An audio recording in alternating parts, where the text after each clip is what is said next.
Golden State 2.5 weeks after the Warriors traded for him. They were facing the team directly ahead of them in the standings, the Mavericks, with Klay Thompson returning to the Chase Center, and a franchise legend, and Andre Iguodala was having his jersey retired. Now, when this trade initially went down at the Super Bowl, Stephen A., you told me you weren't moved. Have you changed your mind? I have. I really, really have. I've changed my mind. I think I was wrong when I first spoke about it. I'm sorry. Yes, I think I was. I'm sorry. Miracles do happen. One more time. Miracles do happen. I think I was wrong. Oh, okay. When I first talked about this. When you have a guy that can get to the free throw line as frequently as Jimmy Butler, who's second in the usage rate on the team, Steph Curry's at 29%, he's at 23%. What happens then is you're giving him a break. You're giving him a breather without him having to get off the court, to sit on the bench. That, to me, makes Golden State very, very potent. So when I look at the West, again, I don't have them winning it, but I can't summarily dismiss what I'm seeing and how impressive it's been. Now you can speak again. Well, I mean, listen, I am impressed because Jimmy Butler, listen, we know what playoff Jimmy is all about. We know that the brother is a winner and he can get things done. But I didn't see it as a match and the personnel around them. I didn't see being able to flourish. But you see what Jimmy Butler has infused in them. Him and Draymond Green and that personality in your locker room and on the basketball court. Jimmy Butler being a more aggressive, Tim, secondary option than, say, an Andrew Wiggins or somebody. He gets to the basket. He scores. He goes to the free throw line. He gives you a breather because he can slow things up, contributing to controlling pace for the Golden State Warriors. And that just gives somebody like Steph Curry more room to operate, more time to breathe, more energy because he's got more time, because Jimmy Butler's get to the free throw line at a 9.3 rate, 9.3 free throws per game. That's sixth in the NBA since he's arrived in Golden State. Do I think that's enough to overcome the OKCs of the world? No. But what I'm saying is, because of how explosive Steph Curry can be, because you got these other cats that can shoot, because you got a guy like him that can score, and they're both smart and savvy, and obviously defensively with Butler and Draymond and others, they could make it interesting and possibly knock somebody off that we're expecting to make noise. I love your point about what Jimmy Butler getting to the free throw line does for Steph Curry resting, because from the time the whistle blows to a guy goes to the foul line and actually that process takes place, those free throws are made, and then the ball's on the other end of the floor, a lot of times that's 60 to 90 seconds in real time. Yes. Steph Curry is not – that could have been 3 or 4 more trips of missed or made shots where he is now able to rest, and I think that's a great point, and it's such a subtle thing, but it matters a lot to Steph Curry, who can get worn down at times. Here's where I've been surprised – not surprised, because Jimmy Butler is a very smart player. His ability to fit within the confines of his offense, because that's what I was wondering. Like, how exactly does that work? The mid-range game, the ISO play, the free throws, the toughness, that we knew that. What about fitting in with this style of play with Draymond Green and Steph Curry and the way they want to play? You know what it is? Jimmy Butler is an incredibly underrated passer, and he's got an unbelievable IQ for the game.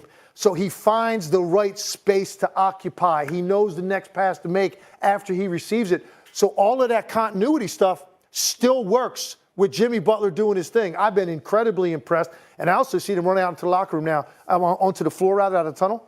They've got a swagger and a belief about them now. Yeah. They've got a totally different energy about them and their belief in terms of what their ceiling is. Yep. Shannon? But that's all it took. It took them to beat a team without Anthony Davis, without Lively, without Daniel Gafford. That's all it took. So I guess what? The Lakers going to the championship. If they can play OKC without Shai Gilgeous, without Williams, without Hartenstein, and without Chet Holmgren, here we go. Really, Stephen A. and Legs? In that 5-1 record, who have they beat? That's above them. I don't remember who they play. Hold on, nobody's saying they're winning. Nobody's saying they're winning the West. We're not saying they're winning the West, but they're a dramatically improved product. I was wrong. I was wrong. I was. Stephen A. I was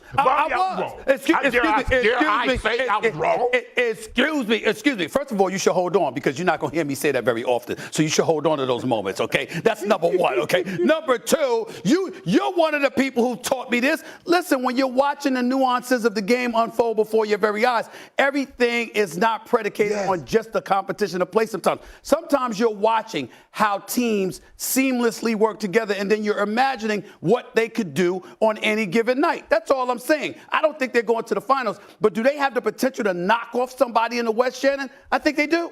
Shannon, to answer your earlier question about the only team they beat that's ahead of them, excuse me 1 second, the only one is the Rockets. Not Stephen. Now, if they go knock off OKC, they knock off Cleveland, they knock off Boston, they get one of those teams like that, because y'all know what we do to them. It don't matter who they're. You already know what LeBron do to. Don't you know, Stephen A? Legs, don't you know? Don't you know what we do? Okay, I'm just checking. Long as everybody knows. He's about to make my spring a very, very uncomfortable spring. Oh, he's no starting doubt. to get on my damn No nerve. doubt. You know what I'm saying? Because I'm telling you right now, I'm just getting stopped going to hear more of this. The more they climb, I'm going to have to listen to this, Molly. I have to listen to this man. Yes, I thought my spring was going to be better and his spring was going to be bad. But them damn Knicks. Opposite trajectories? I tried to tell you this. Opposite trajectories. We'll see. It's still early. We just got back from the All-Star break. Let's not panic. Let's be No, cool. it's not. Get to the Do you think point they of can do it with Butler? Yeah, they can, because history tells you they can. You get the Butler bump. This is what happens when you get him late in the season and he's got all the petty going on, which you know he's so good at, that he's going to give you his best. He's going to be on his best behavior, the apple to the teacher, the hands folded on the desk. That's what you're getting out of Jimmy Butler right now. And he fits so well, like Monica said, with the fact that he can get to the free throw line, he can get to the mid-range, he can score, and he's a clutch player, adding him to Steph Curry. They're a dangerous team right now. I want a quick take from Legs on that, too. Can they win 2 playoff series? Can this team win 2 playoff series in the West? I think it's possible because of the rest of the West and the matchups that we're looking at here. I mean, because we all said it. It's Oklahoma City, and then trying to figure out the rest of it. Golden State's now thrust themselves into that conversation. Okay, let's go to the next McNuts, and this one is in the East. Monica, Stephen A. suggested that Joel Embiid should just shut it down, or the Sixers should shut him down right now. Is that McNuts? It is not McNuts, and I am inclined to agree because shout out to Taylor Twellman. What are we doing? What are we doing in Philadelphia? He can't stay healthy. He's not on the floor. If you are stuck with this albatross of a contract, call it now on this particular year so that you can have him moving forward.